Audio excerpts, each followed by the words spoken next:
Madadami ka sa ginagawa ng mami mo. Nagising si Sir Pepe. Alam ko, okay? We're done, we're doomed! Ang susunod na programa ay rated PG. Ito ay nangangailangan ng patnubay at gabay ng magulang para sa mga batang manunood.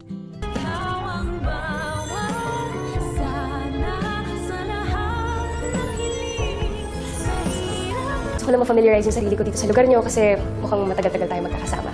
Agad tatawagan ni Carlos ang kanyang anak na si Zoe matapos nitong malaman na sumama pala si Zoe sa kanyang ina sa Japan. Mas maganda umano na wag na magdidikit pa si Zoe sa kanyang demonyitang ina dahil sa once na magising si Lolo Pepe ay tsak madadamay ito sa galit ng matanda. Parang tanggap naman ni Zoe na makukulong siya once na magising na nga si Lolo Pepe. Kaya naman sa halip na magmukmuk siya mas ine-enjoy niya na lang ang mga huling araw niya sa labas. Sa kabilang banda, sa unang araw naman ng trabaho ni Justin sa kanyang work bilang HR sa Apex, ay ipafamiliarize niya na ang lugar sa pamamagitan ng paggagala-gala sa loob ng buong Apex Hospital. At mukhang patitikimin niya ng kanyang tunay na ugali sila Nurse Evan at Karen sa pamamagitan ng pagbagsak sa kanilang mga gamit at padadamputin niya ito sa dalawa. Ikatataas naman ito ng kilay ng mag-best friend na nurse at feeling nga ng dalawa na mas pinapatunayan lang ni Justin na mas masahol pa siya kay Zoe. Sa kabilang banda, mukhang sa hinaba-haba ng pagpabebe nitong si Doc Carlos ay mukhang papayagan niya na din si Annalyn na sumama sa Japan.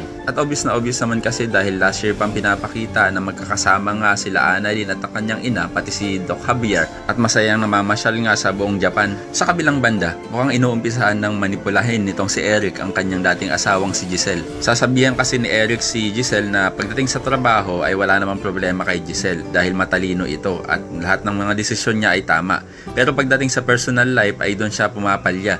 Kaya naman si Giselle ay mapapahiya na lang. Kaya naman kung isa ka rin sa mga umaasang sana hindi magtagumpay si Eric sa kanyang masamang balak sa Apex ay pakilike ang video na ito and don't forget to subscribe. Thanks for watching and see you next time. Bye-bye.